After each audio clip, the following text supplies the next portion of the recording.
Hello दोस्तों, कैसे आप सभी। उम्मीद करते हैं कि अच्छे होंगे, मस्त होंगे, स्वस्थ होंगे। आज 16 दिसंबर 2024 दिन सोमवार का, हिंदी तिथि पौष कृष्ण प्रतिपदा। और आइए बात करते हैं आज के मुख्य समाचार, बड़ी खबरें, देश और दुनिया का ताजा अपडेट लेकर हाजिर हो गए। आज का ये वीडियो भी बहुत ज्यादा महत्वपूर्ण होने वाला है। किसान भाइयों के लिए, कर्मचारियों के लिए, युवाओं के लिए, माताओं और बहनों के लिए काफी सारी महत्वपूर्ण और काम की बड़ी खबरें, अपडेट जानकारियां देखने वाले हैं। पूरा वीडियो आप ध्यान से आखिर तक जरूर देखते रहिएगा। है ना, तो बिना टाइम विलंब किए शुरुआत करते हैं आज की पहली बड़ी खबर। महाकुंभ में तय होगा नरेंद्र मोदी के बाद कौन। 2013 में मोदी पर मुहर लगी थी, वहीं 2025 में योगी के नाम पर चर्चा हो सकती है। इस तरह की एक बड़ी मीडिया रिपोर्ट्स और खबर है। दरअसल राष्ट्रीय स्वयंसेवक संघ यानी आरएसएस के प्रांत स्तर के एक अधिकारी ने दैनिक भास्कर को जानकारी में बताया, प्रयागराज में होने वाले महाकुंभ में बीजेपी के अगले पीएम कैंडिडेट के नाम का प्रस्ताव आ सकता है। वे बताते हैं कि योगी आदित्यनाथ के नाम पर सभी की रजामंदी है। अभी लोकसभा चुनाव दूर है, इसलिए सीधे तौर पर उनके नाम का ऐलान नहीं होगा। हालांकि उन्हें प्रोजेक्ट करने की पूरी तैयारी है। महाकुंभ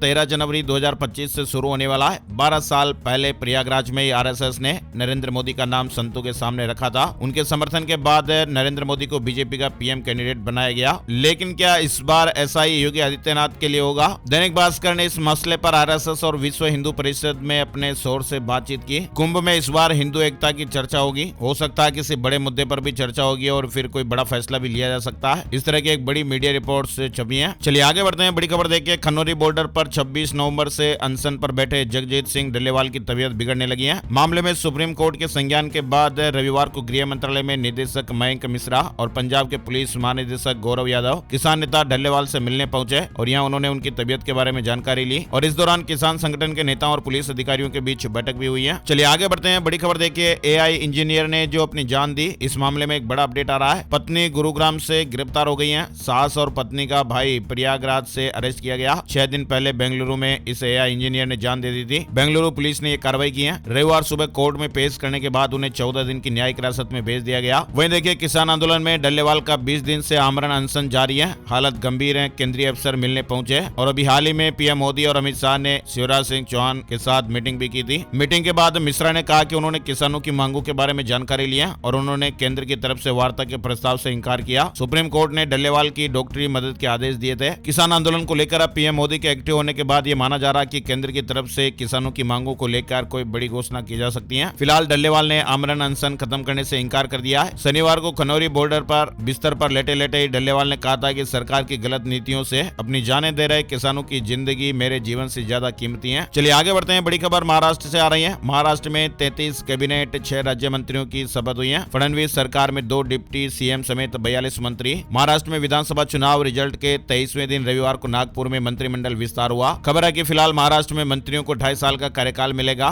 2 दिनों में विभाग भी बढ़ जाएंगे। सीएम फडणवीस ने सरकार चलाने का पूरा फॉर्मूला बताया है। महाराष्ट्र के मुख्यमंत्री देवेंद्र फडणवीस ने 39 मंत्रियों के शपथ ग्रहण के बाद पत्रकारों से बातचीत की। उन्होंने बताया कि इस मंत्रिमंडल में 6 मंत्री राज्य मंत्री हैं और अगले 2 दिनों में पोर्टफोलियो भी दे दिए जाएंगे और इसकी भी घोषणा कर दी जाएगी। चलिए बड़ी खबर देखिए, one nation one election bill सोमवार को पेश नहीं होगा। लोकसभा की रिवाइज्ड लिस्ट से हटाया गया और शीतकालीन सत्र का 20 दिसंबर को आखिरी दिन भी है। फिलहाल जो ताजा अपडेट और खबर आ रही है वो ये है कि one nation one election bill Lok Sabha में सोमवार यानी आज 16 दिसंबर को पेश नहीं किया जाएगा। इससे जुड़े दोनों बिल को लोकसभा की रिवाइज्ड लिस्ट से हटा दिया गया है और इससे पहले 13 दिसंबर के कैलेंडर में कहा गया था कि सोमवार को बिल लोकसभा में रखा जाएगा। सूत्रों के मुताबिक अब अपडेट आ रहा है कि अब फाइनेंशियल बिजनेस के पूरा होने के बाद बिल सदन में पेश किया जाएगा। हालांकि सरकार बिल को आखिरी समय में भी लोकसभा स्पीकर की परमिशन के बाद सप्लीमेंट्री लिस्टिंग के जरिए सदन में पेश कर सकती है। इस बिल को कैबिनेट ने 12 दिसंबर को मंजूरी दी थी और लोकसभा में 13 और 14 दिसंबर को संविधान पर चर्चा हुई थी। आज 16 और 17 दिसंबर को अब राज्यसभा में संविधान पर चर्चा होगी। संसद का जो शीतकालीन सत्र है वो 25 नवंबर को शुरू हुआ था, जो 20 दिसंबर को खत्म होगा। और ईरान में हिजाब नहीं पहनने पर महिला सिंगर को गिरफ्तार किया गया है। कॉन्सर्ट का वीडियो यूट्यूब पर अपलोड किया गया था। 2 साथी म्यूजिशियन भी अरेस्ट किए गए हैं। ईरान में एक ऑनलाइन कॉन्सर्ट के दौरान हिजाब नहीं पहनने के आरोप में महिला सिंगर को गिरफ्तार किया गया है। राजधानी दिल्ली से जुड़ी बड़ी खबर है। केजरीवाल नई दिल्ली और आतिशी कालकाजी से चुनाव लड़ेंगे। सभी 70 सीटों पर आम आदमी पार्टी ने कैंडिडेट घोषित कर दिए हैं। 26 विधायकों के टिकट काटे गए हैं। 4 की सीट बदली गई है, यानी इस बार मौजूदा 26 विधायकों के टिकट काट दिए गए हैं। दिल्ली विधानसभा चुनाव के लिए आम आदमी पार्टी की चौथी और आखिरी लिस्ट भी आ गई और इसमें 38 नाम है। दिल्ली चुनाव से पहले बीजेपी को झटका लगा है। 2 नेताओं ने आम आदमी पार्टी का दामन थाम लिया है। राजधानी दिल्ली में फरवरी 2025 में चुनाव प्रस्तावित है। चलिए बड़ी खबर देखिए, अगले 6 दिन संकट में रह सकती है सांसें। फिर बेहद खराब श्रेणी श्रेणी में दिल्ली की आबोहवा AQI 300 के करीब पहुंच गया है। रविवार को हवाएं उत्तर पूर्व दिशा से 6 किलोमीटर प्रति घंटे की गति से चली। राजधानी दिल्ली में तापमान में गिरावट आने के साथ ही मौसमी दशाओं के बदलने से हवा एक बार फिर बेहद खराब श्रेणी की दहलीज पर पहुंच गई है और लोगों को फिर से प्रदूषित हवा में सांस लेने में परेशानी होने लगी है। वहीं बड़ी खबर देखिए, विमेन्स प्रीमियर लीग यानी WPL 2025 के लिए मिनी ऑक्शन बेंगलुरु में रविवार को करीब 2.5 घंटे चला। 5 टीमों ने 9.05 करोड़ रुपए खर्च कर 19 प्लेयर्स को खरीदा है। जम्मू कश्मीर के CM उमर अब्दुल्ला ने कहा कि कांग्रेस EVM पर रोना बंद करें। चुनाव में जीतने पर आप जश्न मनाते हैं, जब हारते हैं तो EVM पर सवाल उठाते हैं, ये ठीक नहीं है। पार्टियों को चुनाव लड़ने से पहले यह तय करना चाहिए कि उन्हें EVM पर भरोसा है या नहीं। न्यूज एजेंसी PTI को दिए गए इंटरव्यू में अब्दुल्ला ने कहा कि जब आप EVM के जरिए 100 से अधिक सांसद चुनते हैं तब इसे अपनी पार्टी की जीत बताते हैं और दूसरे चुनाव में रिजल्ट आपके अनुकूल नहीं होता तो इसे गलत बता देते हैं, ये ठीक नहीं है। यदि किसी पार्टी को EVM पर भरोसा नहीं है तो उसे चुनाव लड़ना ही नहीं चाहिए। वैसे आपको बताएं, जम्मू कश्मीर में इंडी ब्लॉक की सरकार है। 90 सदस्यीय विधानसभा में 46 सीट पर बहुमत है। सितंबर अक्टूबर में हुए चुनाव में नेशनल कॉन्फ्रेंस को 42 सीट मिली थी, जबकि कांग्रेस को 6 सीट, यानी कि जम्मू कश्मीर की सरकार कांग्रेस के सहयोग से बनी है। इंटरव्यू में उमर ने केंद्र सरकार से अपना वादा निभाने की बात भी कही है। उन्होंने कहा कि जल्द से जल्द जम्मू कश्मीर का राज्य का दर्जा बहाल किया जाए। बांग्लादेश से जुड़ी खबर है, हिंदू मंदिर पर हमले के आरोप में 4 गिरफ्तार किए गए। 170 लोगों पर मामला दर्ज हुआ था। सोशल मीडिया पर पोस्ट के बाद हिंसा भड़क गई थी। खबर है कि बांग्लादेश में जांच एजेंसियों ने हिंदू मंदिरों और घरों पर हमले के आरोप में 4 लोगों को अरेस्ट किया गया है। वहीं बड़ी खबर अमेरिका से आ रही है। अमेरिका के नवनिर्वाचित राष्ट्रपति डोनाल्ड ट्रंप की प्रेसिडेंट लाइब्रेरी को न्यूज चैनल ABC न्यूज ने $15 मिलियन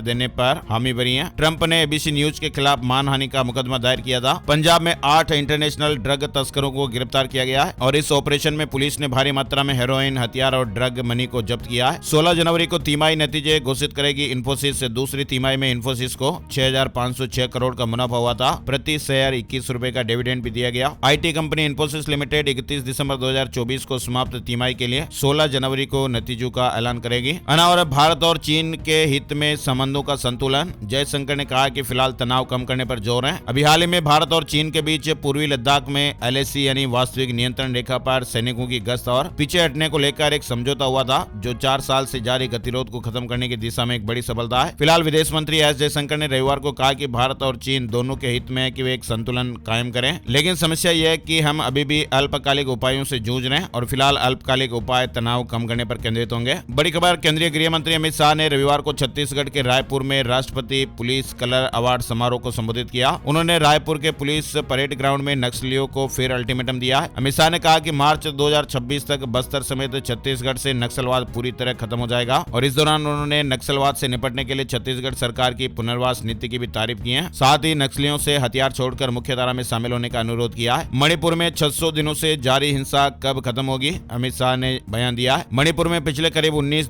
महीनों से हिंसा जारी है और यह हिंसा कब खत्म होगी इसको लेकर फिलहाल कोई सटीक जानकारी नहीं है। जब इस मामले को लेकर केंद्रीय गृह मंत्री अमित शाह से सवाल किया तो उन्होंने मणिपुर में जारी हिंसा को जातीय संघर्ष बताया। एक निजी चैनल से बातचीत में अमित शाह ने कहा कि मणिपुर में जारी हिंसा एक जातीय संघर्ष है, इसका आतंकवाद या धर्म से कोई संबंध नहीं है। उन्होंने कहा कि मणिपुर में हिंसा का अपना एक इतिहास है। अमित शाह ने कहा कि अब मुझे विश्वास है कि स्थितियां ठीक हो जाएगी। फ्रांस से एक बड़ी खबर आ रही है। चक्रवात चीडो ने मायोट में भारी कहर बरपाया। 1000 से ज्यादा लोगों की जानें चली गई है। कई इलाके पूरी तरह तबाह हो गए। भीषण उष्ण कटिबंधीय चक्रवात चीडो के कारण भारी तबाही देखी गई है। तूफान से मायोट में भारी नुकसान हुआ है। कुछ जगह तो पूरा इलाका ही तबाह हो गया। 1000 से ज्यादा लोगों की जानें जा चुकी हैं। वहीं बड़ी खबर देखिए, प्रधानमंत्री नरेंद्र मोदी ने रविवार को राज्यों से कहा कि वे ऐसा वातावरण बनाएं जहां पर स्टार्टअप आसानी से बढ़ सकें, साथ ही सरकारी नियमों को सरल बनाएं जो आम नागरिकों के लिए अक्सर कठिन होते हैं। पीएम मोदी ने ये बातें मुख्य सचिवों के 4थे राष्ट्रीय सम्मेलन में कही है। उत्तराखंड देहरादून से बड़ी खबर है। विश्व आयुर्वेद कांग्रेस का समापन हो गया है। पहली बार 10,000 से अधिक प्रतिनिधि पहुंचे। 12 से 15 दिसंबर तक चले इस विश्व आयुर्वेद कांग्रेस में 600 तकनीकी सत्र हुए और इसमें 250 से अधिक एक्सपो स्टॉल भी लगाए गए थे। हिमाचल टूरिज्म से जुड़ी खबर देखिए, वीकेंड पर मनाली में 70% पहुंची होटलों की ऑक्यूपेंसी। हिमाचल प्रदेश की पर्यटन नगरी मनाली में 3 दिनों में 3500 से अधिक पर्यटक वाहन पहुंचे हैं और ऐसे में होटलों की ऑक्यूपेंसी भी 70% तक पहुंच गई है। वीकेंड पर मनाली में पर्यटकों का मेला सा लग गया है। वहीं क्रिसमस और नववर्ष पर मनाली में पर्यटकों की और अधिक भीड़ जुटने की संभावना है। जम्मू कश्मीर से जुड़ा अपडेट देखिए, वैष्णो देवी रोपवे परियोजना के खिलाफ कटरा में प्रदर्शन देखने को मिला है। हड़ताल का ऐलान भी हुआ है। जम्मू कश्मीर के कटरा में वैष्णो देवी मंदिर के लिए प्रस्तावित रोपवे परियोजना के खिलाफ सैकड़ों लोगों ने प्रदर्शन किया है। श्री माता वैष्णो देवी संघर्ष समिति ने 18 दिसंबर को हड़ताल का ऐलान भी किया है। 18 दिसंबर को कटरा बंद का आह्वान किया गया है। इस दौरान होटल, गेस्ट हाउस, बस, टैक्सी, ऑटो वगैरह सब बंद रहेंगे। माता वैष्णो देवी रोपवे परियोजना के खिलाफ खिलाफ रविवार को बड़ी संख्या में लोगों ने रैली निकालकर प्रदर्शन किया, क्योंकि स्थानीय लोगों को वहां डर है कि रोपवे बन जाने से उनकी आजीविका प्रभावित होगी। वहीं इस पर पूर्व मंत्री जुगल किशोर शर्मा ने कहा कि प्रदर्शन रोपवे के खिलाफ है, न कि मंदिर बोर्ड के खिलाफ। चलिए बड़ी खबर देखिए, 15 दिसंबर से ही सूर्य के राशि परिवर्तन के साथ ही खरमास की शुरुआत भी हो गई है। 14 जनवरी मकर संक्रांति तक ये खरमास रहेगा। खरमास को मलमास भी कहा जाता है और खरमास में विवाह, मुंडन, गृह प्रवेश, जनेऊ जैसे शुभ काम के लिए मुहूर्त नहीं रहता है। NISCL में असिस्टेंट के 500 पदों पर भर्ती का मौका चल रहा है। 17 दिसंबर से आवेदन की शुरुआत हो रही है। उत्तर प्रदेश में ठंड का 20 साल का रिकॉर्ड टूट गया है। साथ ही उड़ीसा में भी तापमान -10 डिग्री। इसके अलावा मध्य प्रदेश और राजस्थान के कई शहरों में 2 डिग्री से नीचे तापमान रहा। उत्तर भारत के राज्यों में तेज ठंड का दौर जारी है। राजस्थान में भी लगातार तीसरे दिन माइनस में पारा रहा। 14 शहरों में तापमान 5 डिग्री से नीचे है। 17 दिसंबर से फिर से शीतलहर चलने का अनुमान है। उत्तर भारत से आ रही सर्द हवाओं से राजस्थान में भी बर्फ जमा देने वाली सर्दी बरकरार है। सीकर के फतेहपुर में लगातार तीसरे दिन भी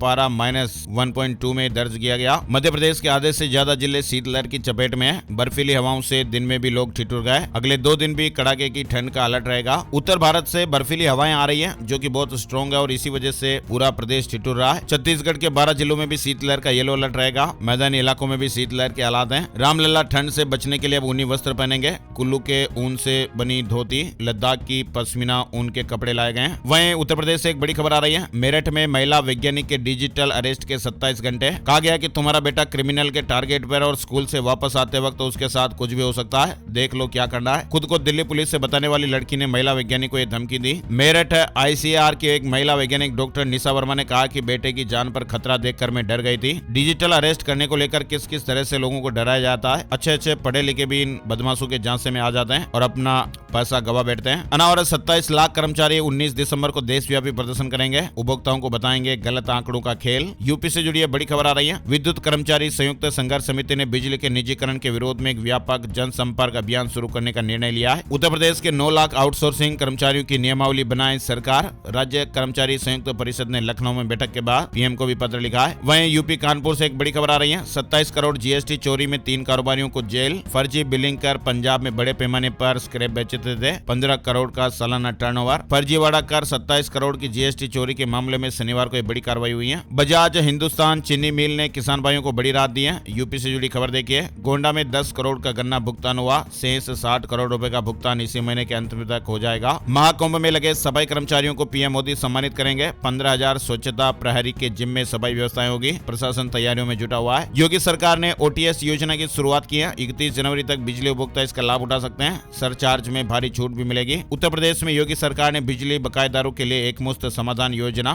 OTS शुरू की हुई है। 15 से 31 दिसंबर तक पंजीकरण करवाने पर 100% सरचार्ज माफ होगा। दूसरा चरण 1 से 15 जनवरी और तीसरा चरण 16 से 31 जनवरी तक चलेगा। हरिद्वार में गंगा पर 107 करोड़ रुपए की लागत से एक और पुल बनेगा। यूपी उत्तराखंड के सैकड़ों गाँव को लाभ मिलने का अनुमान है। वहीं देखिए बिजली उपभोक्ता सावधान हो जाए। उत्तर प्रदेश में अगले साल प्रीपेड होंगे स्मार्ट मीटर। बिजली विभाग जल्द ही बड़ा बदलाव करने जा रहा है। वहीं देखिए उत्तर प्रदेश में विधानमंडल का शीतकालीन सत्र आज से शुरू होने जा रहा है। कल अनुपूरक बजट पेश करेगी योगी सरकार। रविवार को सर्वदलीय बैठक भी हुई, जिसमें सभी दलों ने सदन को सुचारू रूप से चलाने में सहयोग का आश्वासन दिया है। हरियाणा में शीतलहर का 7वां दिन 18 जिलों में अलर्ट। पहाड़ी हवाओं ने मुश्किलें बढ़ाई है। हिसार सोनीपत सबसे ठंडे रहे। फतेहाबाद में फसलों पर पाला जम गया। इधर पंजाब और चंडीगढ़ में बारिश के आसार। 21 जिलों में शीतलहर का अलर्ट है। आज से एक पश्चिमी विक्षोभ भी एक्टिव होने वाला है। उत्तर प्रदेश के 13 जिलों में आज शीतलहर की चेतावनी। 30 में घने कोहरे का अलर्ट भी है। उत्तराखंड में भी सर्द हवाओं ने ठिठुरन बढ़ाई है। दून समेत मैदानी क्षेत्रों में दिन में हल्की धूप के बीच सर्द हवाएं चलने से ठिठुरन बढ़ गई है। चलिए बड़ी खबर देखिए। सूरत में सेमीकंडक्टर चिप का उत्पादन शुरू हो गया है। 840 करोड़ रुपए की लागत से बने इस प्लांट में रोजाना 3 लाख सेमीकंडक्टर चिप का प्रोडक्शन होगा। वहीं दिल्ली के मुख्यमंत्री आतिशी ने डॉक्टरों के साथ खड़े होने का भरोसा दिलाया है। उन्होंने कहा कि अगर जरूरत पड़ी तो दिल्ली सरकार डॉक्टरों के खिलाफ हिंसा को रोकने के लिए डॉक्टर्स प्रोटेक्शन एक्ट भी लाएगी। झारखंड से जुड़ी अपडेट खबर देखिए। अब साल में 2 बार होगा स्कूलों का सर्टिफिकेशन और शिक्षकों का मूल्यांकन। समग्र शिक्षा अभियान के तहत सरकारी स्कूलों का सर्टिफिकेशन और शिक्षकों का आवश्यकता आधारित प्रशिक्षण के लिए मूल्यांकन अब वर्ष में 2 बार होगा। वहीं हरियाणा से जुड़ा अपडेट देखिए। प्रदेश में फरवरी तक पूरी तरह से लागू होंगे 3 नए कानून। DGP ने अधिकारियों से बैठक की, निर्देश भी जारी किए गए। वहीं NIOS से DLED पास करने वाले अभ्यर्थियों के लिए बड़ी खुशखबरी आई है। सुप्रीम कोर्ट ने उत्तराखंड के अभ्यर्थियों के मामले में सुनवाई के बाद यह फैसला सुनाया कि NIOS से डिप्लोमा इन एलिमेंट्री एजुकेशन यानी DLED पास भी प्राथमिक शिक्षक भर्ती के लिए मान्य होंगे और इस फैसले से अब प्रदेश के कई युवाओं को लाभ मिलेगा। महंगाई दर के अलावा बाजार के लिए कई सारे फैक्टर्स इस बार महत्वपूर्ण रहने वाले हैं। बाजार में तेजी आने की उम्मीद है। दिसंबर का तीसरा सप्ताह आज से शुरू हो जाएगा और ये सप्ताह भी बाजार के लिए महत्वपूर्ण रहने वाला है। इस हफ्ते शेयर मार्केट में तेजी आने की उम्मीद है। वहीं दक्षिण पूर्व रेलवे परिक्षेत्र से चलने वाली 44 ट्रेनों के नंबर 1 जनवरी से बदलने वाले हैं। वर्तमान में 18 नंबर से चलने वाली ट्रेनें अब 68 नंबर से चलेंगी। एलओसी के पास रहने वाले लोगों के लिए बड़ी खुशखबरी है। आम नागरिकों को जल्द ही हेलीकॉप्टर की सेवाएं मिलेगी। गृह मंत्रालय ने जम्मू, पुंछ, मेंढर और जम्मू के लिए सब्सिडी युक्त हेलीकॉप्टर सेवा को मंजूरी दे दी है। LIC स्कीम के बारे में जानकारी आपको पहले ही होगी। LIC ने महिलाओं के लिए एक बड़ी स्कीम लॉन्च की है जिसमें अब हर महीने पैसे भी मिलेंगे। यानी LIC ने महिलाओं के लिए स्पेशल स्कीम की शुरुआत की है और इस स्कीम का नाम बीमा सखी। इस स्कीम में महिलाओं को हर महीने पैसे मिलते हैं। वैसे तो इस योजना की शुरुआत अभी हाल ही में प्रधानमंत्री नरेंद्र मोदी जी ने की थी और इसकी जानकारी भी आपने पहले ली थी। बीमा सखी इस योजना का नाम और LIC की वेबसाइट पर इसकी पूरी डिटेल आई हुई है। बीमा सखी योजना का लक्ष्य है कि 1 साल के भीतर 1 लाख बीमा सखी को भर्ती किया जाएगा और इस योजना के माध्यम से ग्रामीण महिलाएं भी बीमा एजेंट बन सकेंगी। दूसरी तरफ इंश्योरेंस को लेकर जागरूकता बढ़ाने में भी महिलाएं मदद करेंगी। ऐसी महिलाएं जिनकी आयु 18 से 70 साल की है और वह कम से कम अगर 10वीं क्लास पास हैं, वो महिलाएं स्कीम के लिए पात्र रहेंगी, है ना। और उत्तराखंड में साइबर क्राइम पर लगाम लगेगी। 1 अप्रैल से पूरी तरह सुरक्षित होगा वित्तीय लेन देन। उत्तराखंड सरकार ने अपने कोषागारों और वित्तीय लेन देन को साइबर आक्रमण से सुरक्षित करने के लिए एक नई व्यवस्था शुरू करने का फैसला किया है और ये नई व्यवस्था 1 अप्रैल से लागू हो जाएगी। बिहार से जुड़ी खबर देखिए। 1 लाख महिलाओं को नीतीश सरकार दे रही आर्थिक सहायता, 2-2 लाख रुपए मिल रहे हैं। जदयू की पटना महानगर इकाई के कार्यकर्ता सम्मेलन में शामिल ग्रामीण विकास मंत्री श्रवण कुमार ने कहा कि सीएम ने प्रदेश के उत्थान के लिए काम किया है और इस दौरान उन्होंने प्रदेश की महिलाओं का जिक्र करते हुए कहा कि 1 लाख महिलाओं को सरकार 2-2 लाख की विशेष सहायता दे रही है और इसके साथ ही प्रदेश में महिलाओं के 10.63 लाख जीविका समूह चल रहे हैं। पीएम जीवन ज्योति बीमा योजना ने बदली भारत की तस्वीर। 21 करोड़ लोगों को 2 लाख से अधिक का कवरेज मिला। तबला वादक उस्ताद जाकिर हुसैन की हालत नाजुक, ICU में भर्ती किए गए। बहन ने कहा कि सलामती की दुआ करें। अमेरिका के सैन फ्रांसिस्को में उनका इलाज चल रहा है। CRPF कांस्टेबल ट्रेड्समैन भर्ती फाइनल रिजल्ट घोषित हो गए। राजस्थान के जयपुर में सीवरेज की बदबू से 10 कोचिंग स्टूडेंट्स बेहोश हो गए। सांसें फूलने से बेहोशी हो गई।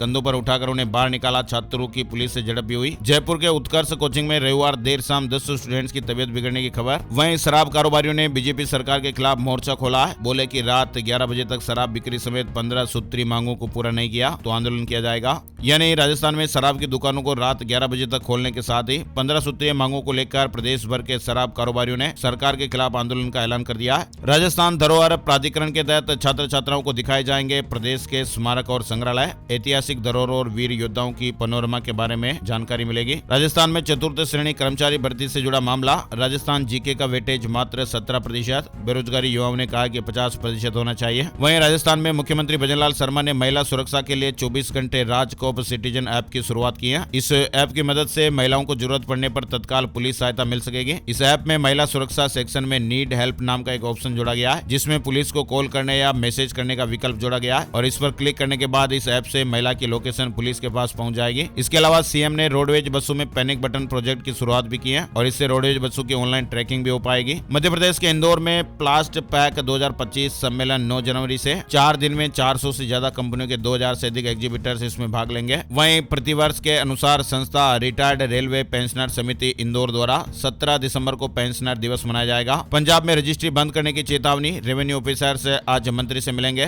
रिश्वतखोरी के आरोप में बंद एसोसिएशन प्रधान को रिहा करने की मांग हो रही है। वहीं देखिए गुजरात के सूरत में एक ही दिन 300 बेटियों की शादी हुई। सूरत में शनिवार को एक ही दिन 2 अलग अलग सामूहिक विवाह सम्मेलन में 300 बेटियों का विवाह हुआ। आइए अब आपको बताते हैं कि आज 16 दिसंबर का राशि बल। आज का राशि बल कैसा रहने वाला है, सितारे क्या कुछ कह रहे हैं। आज सोमवार 16 दिसंबर को चंद्र मिथुन राशि में रहेंगे। सूर्य राशि बदलकर वृश्चिक से धनु राशि में आ चुके हैं। आज सोमवार को आर्द्रा नक्षत्र होने से कालदंड नाम का अशुभ योग भी बन रहा है और इस योग में अतिरिक्त सावधानी के साथ काम करनी चाहिए वरना हानि भी हो सकती है। आज सोमवार को मिथुन, सिंह, तुला, वृश्चिक और मीन राशि के लोगों की कई समस्याएं दूर हो सकती हैं। वहीं कर्क, कन्या, धनु और मकर राशि के लोगों को आज लापरवाही से बचना होगा वरना नुकसान होने की आशंकाएं हैं। इसके अलावा मेष, वृष और कुंभ राशि के लिए आज का दिन सामान्य रह सकता है। तो ये थे दोस्तों आज के मुख्य समाचार, बड़ी खबरें, हेडलाइंस और सुर्खियां अपडेट। आप लोगों से एक प्यार भरा सा निवेदन है, इस वीडियो को आप अपने यार दोस्तों, मित्रों और जान पहचान वालों के साथ भी जरूर शेयर कर दीजिएगा। लाइक का बटन भी जरूर दबाइएगा। एक और नई जानकारी और वीडियो में फिर मिलते हैं, तब तक के लिए जय श्री राम, जय हनुमान।